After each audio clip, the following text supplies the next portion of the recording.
In 1971, when my family moved to Victoria, British Columbia, its reputation was as a city of the newlywed and nearly dead. That is an urban myth. How it got started is anyone's guess, but here's my theory. Until 1981, it was illegal for businesses to be open on Sunday, except for the tourist shops, some gas stations, and a few corner stores. The more I learn about this city's history, the more I want to dig further because it is a very weird and eccentric place. This is no sleepy little town. It's filled with secrets. The gold rushes had an unusual influence on the cemeteries here. From 1858 to 1899, with two gold rushes and smaller finds that are still mined today, British Columbia was like the Wild West, and Victoria played a huge part in that story. Thousands of people, miners looking for gold, had to pass through the town of Victoria with a population of only 500 people in 1858 to buy their licenses and supplies like tents and cooking utensils and bedding and food to go into the gold fields. They were from the US, other parts of Canada, England, Scotland, Wales, Ireland, Australia, New Zealand, China, Germany, all over the world. And criminals looking for easy money didn't even have to make the trek into the gold fields. They just waited for miners to come back to cash in their gold dust and nuggets. So how does the gold rush tie into the cemeteries? Surrounding Victoria are numerous old country churches from the late 19th and early 20th centuries, each with their own little graveyard, and there are other burial places on islands that dot the surrounding area. I'm sure those souls do rest in peace. There was not so much resting in peace in the city cemeteries. A summary of the history here is more like bury them, dig them up, bury them again in a different place. Seriously. In the downtown area, the only people who weren't dug up and moved are the bodies under Bastion Square, the people condemned to die by hanging. But that's another story. 1843, Fort Victoria. The settlement is a Hudson's Bay Company trading post named after Queen Victoria. It had natural harbors, a stunning landscape, and the fur trade was still very, very profitable. There was good timber and good farmland. One of the interesting things about the geography of Vancouver Island and parts of the mainland is that there are a lot of underground streams winding their way beneath the surface. Fort Victoria used to be divided by several streams and ravines, including this one, marked on the map in blue with the fort and settlers' homes and businesses on the south side and Chinatown on the north side. Over time, most of the ravine was filled in, but you can get an idea of how deep it was in Market Square, next to Chinatown, on the north side of Lower Johnson Street. The first public burying ground was the Fort Victoria graveyard. On this map, it's the bright green square marked with an X. The path of the stream underlying that part of Victoria is on this map in blue. It starts way over on the right in the darker green area designated as a marsh, and that marsh is important to the history of these cemeteries. On another map, I found that there was actually a pond in the marsh, and the pond was below a high point that drained rainwater down to the pond and fed into the stream that meandered through the ravine down to the harbor. Eventually, in 1854, drainage pipes had to be laid in place along the south side of the ravine, and the Fort Victoria graveyard was in the way. So the underground residents had to move. Digging up the graves began in 1855. This process actually took several years to complete because the gold rush was more important to the economy, and even in 1862, remains were still being transferred to the new cemetery. The powers that be decided on a plot of land just below the crest of Church Hill, a mile away. Unfortunately, no one noticed that the area drained down to the marsh and into the pond. To add one more unfortunate element, there were no plans for how the new cemetery was to be maintained. And lastly, the disinterment process didn't take into account the fact that Not everyone laid to rest in the Fort Victoria graveyard was in a coffin, and the ones that were, well, some of those waterlogged coffins had disintegrated. The coffins were put on wagons, and the other poor souls, or what was left of them, were hauled out in wheelbarrows for the trip to the old burying ground. There were about 55 sets of remains in total. Before we head over there, I want to talk about what happened to the Fort Victoria graveyard after 1855. The land was sold when the Hudson's Bay Company dismantled the fort and sold their land here. An angry letter to the editor in the January 15, 1859 edition of the Daily Colonist accused the Hudson's Bay Company of leaving the new owners to empty the graveyard, and the writer thought a public garden should have been built on the spot. Instead, a couple houses were built. They were rooming houses for the ever-increasing influx of miners. Historical records show that at any given time there were 8,000 miners in Victoria. Along with the massive Fraser River find by the Indigenous people in the early 1850s, the Hudson's Bay Company was quietly mining on Vancouver Island, in the Fraser River, and in the Chilcotin district inland. In 1856, the Hudson's Bay Company shipped over 200 ounces, that's 12.5 pounds of gold, to San Francisco for refining. Word got out about the gold coming in from Canada, and the rush was on. As more miners and settlers made their way to the island, more saloons and bars and dance halls and hotels and rooming houses opened.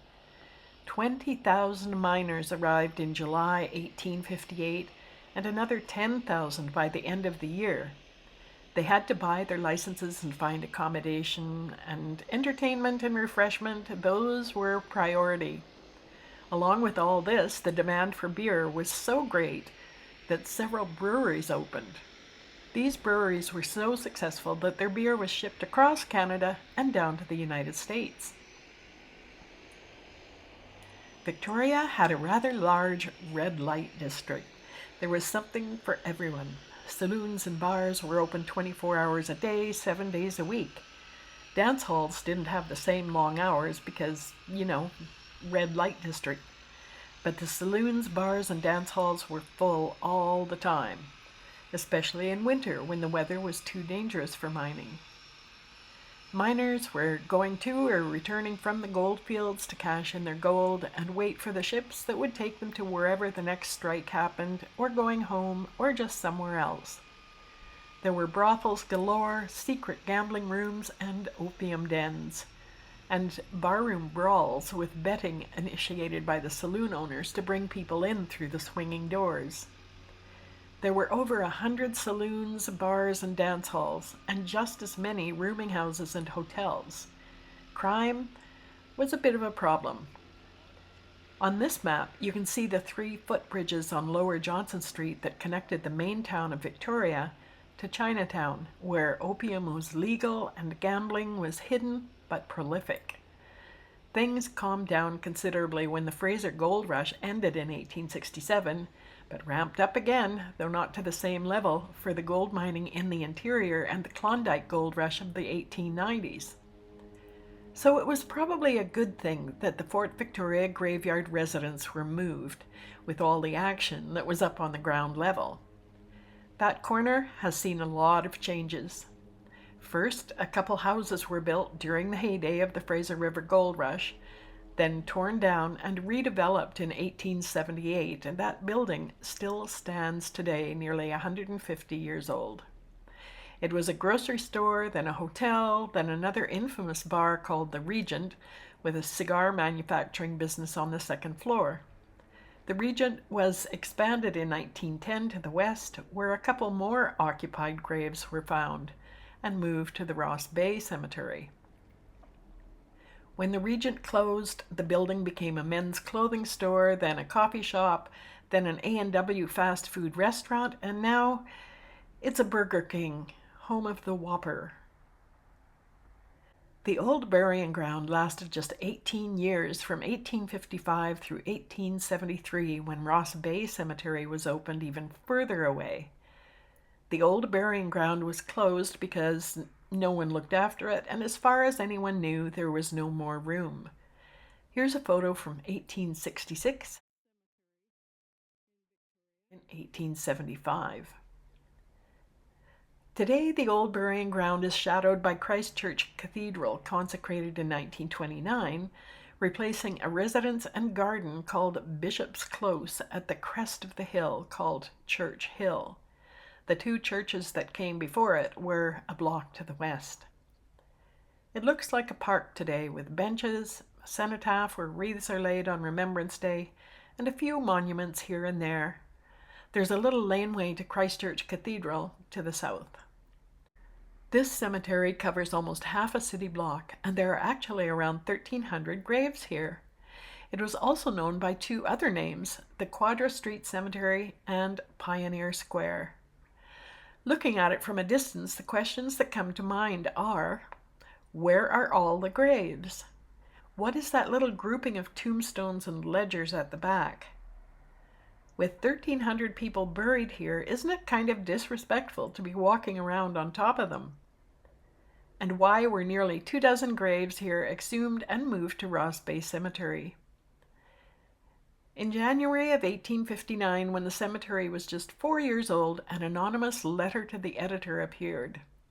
The title was City of the Dead, and criticized the location and appearance of the old burying ground, reading in part, "The graveyard of Victoria on Church Hill is to me one of dreariness, desolation, and gloom. My very blood chills as I pass by to look at it. Nothing of nature is left to beautify or adorn it. But barren and desolate, it seems like a place where the dead are deposited only to be forgotten. From its location, it will soon be surrounded with the homes of the living, and the time is not remote when it must be closed, and the remains now resting there be removed to other places." 2 years later, in May 1861, another letter to the editor was published in the Daily Colonist from the Reverend J.B. Good. He was a minister recently arrived from England, assigned to Fort Victoria, but so disheartened and upset by what he found that he asked for and eventually received a transfer to Nanaimo, Up Island. His letter has the headline, "The Public Cemetery, a Public Nuisance." Here's part of it. Victoria, May 20, 1861. To the editor, British Colonist. I unhesitatingly pronounce the same to be worthy of a distinguished place in the catalogue of public nuisances, and one which, if not met, will make itself felt in a manner startling to some other senses than the olfactory of those whose fate it is to live in its more immediate neighborhood. I will say nothing of the sad, promiscuous way in which heathens and Christians jostle each other, so to speak, in their silent resting places. Neither will I dwell upon the rude neglect which pervades the greater part of the ground and already occupied by the graves of the departed.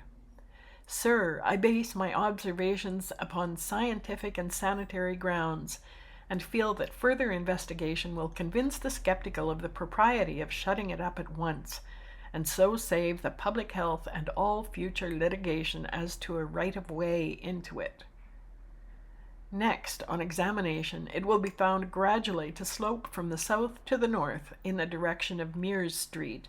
Consequently, all the water in the upper part, where the greatest number of interments have been made, filters through those graves and settles in the lower grounds of the cemetery.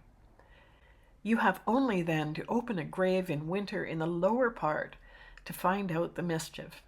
The stench and effluvia is so great that the sexton declares he had to consume an unwonted amount of tobacco to enable him at all to complete the necessary excavation. Of course, the most deleterious gases, before engendered, now escape and so disseminate their noxious particles through the air, and in time may breed a pestilence that may decimate the city. You have only, Mr. Editor, to take this subject up warmly and discuss it in your columns, and the thing is done. The cemetery will be closed, and another will be sought at a safe distance. Yours faithfully, J.B. Good. At the same time the Reverend Good wrote his letter, there was a court case being litigated called the Church Reserve case. It was being adjudicated that same month, May 1861.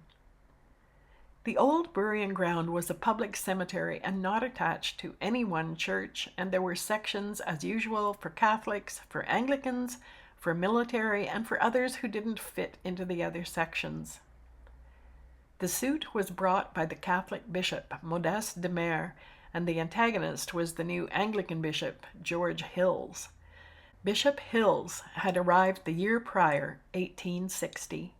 He was known to be an arrogant and rather spiteful man. Bishop Hills had his new house and garden built at the top of the hill and fenced in such a way that he closed off the Catholic south side access to their part of the cemetery. So in order to perform a burial, the Catholic procession had to slog through the mud, carrying the coffin on the lower, opposite side and up the slope to reach their section. Bishop Hills refused to change his house and garden design, his landscaping and fencing, so Bishop de Mere took him to court. The trial only lasted the month of May 1861. The verdict was in favor of the Catholics. It was a public cemetery. The Catholic burials had been taking place long before Bishop Hills arrived, and the Catholics therefore had the right of way to their section. Bishop Hills was not well liked even among other clergy. He held himself to be above everyone else and representing divine authority over all those who were beneath him, no matter what their faith was. He deplored their, quote, lack of reverence for authority. It seems divine authority didn't think much of Bishop Hill's shenanigans either. The next year, 1862, while he was giving the Sunday sermon, a passerby ran into the church exclaiming, "My lord, the church is on fire." The fire was in the rafters above. Fortunately, the congregation was able to exit the church and the fire was extinguished through the actions of a few brave men who scaled the walls and beat out the flames. A few years later, in 1869, the Anglican church burnt to the ground. Relations between Bishop Hills and the clergy under him completely deteriorated, and in 1876, a good part of the congregation and clergy left to form their own church in communion with the Reformed Episcopal Church. In another cemetery revelation written years later by a diarist named Edwin Fawcett, he recalls how the horses and funeral cortege would come to a standstill because during a rain, the streets surrounding the cemetery were pits of thick mud. To add to that, he says, "In the cemetery near the grave, in many cases, men might be seen bailing out the grave, one below and one on top. Especially was this the case with the Roman Catholic ground. And I have known when it was necessary to hold the coffin down in the water with shovels, or have a man get down and stand on the coffin until enough soil was thrown on it to keep it down. What must the friends have thought at this time as the dirty water was forcing its way into the coffin?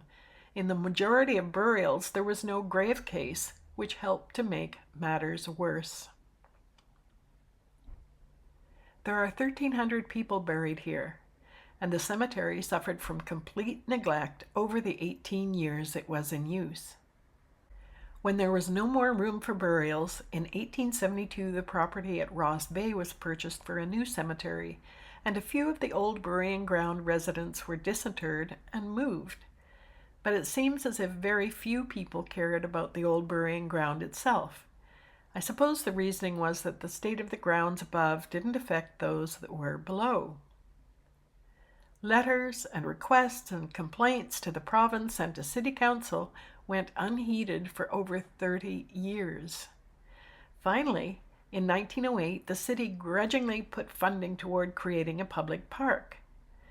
In another act of civic indifference, nearly all of the hundreds of headstones and grave markers were removed, the ground leveled, and grass planted. There, a park. The larger monuments remained, and the 25 at the east end of the cemetery were simply moved there for convenience. The graves are somewhere under the park, and there is a record of who was buried there, but no records as to their locations. The city kept the removed markers and gravestones in storage, where many went missing over the years. The park superintendent who supervised the removal of all those grave markers lost his job. The Old Cemeteries Society was able to recover a number of the missing markers and headstones over time. Some were found used as walkways in gardens or patio stones or garden decor. Victoria is a strange, eccentric place. The old burying ground is also called Pioneer Square, and that name is used in tourist brochures, walking tours, and city maps. It sounds a bit more respectable. In 2013, the old burying ground was in the news again. An asphalt walkway was being removed to be replaced, and human remains were discovered just 18 inches below the surface. 3 more sets of shallow remains were found shortly after. In Victoria, when there are discoveries of human remains, the work stops, an archaeological team is called in, and the bones removed to a safe place where the skeletons are identified as Indigenous or non-Indigenous. Indigenous remains are returned to their people. There are a number of other smaller grave sites on islands close to Victoria waterways and out at the penitentiary that used to be a quarantine station, but I'll tell those stories another time. The next cemetery we'll be visiting is Ross Bay with close to 30,000 residents. See you there!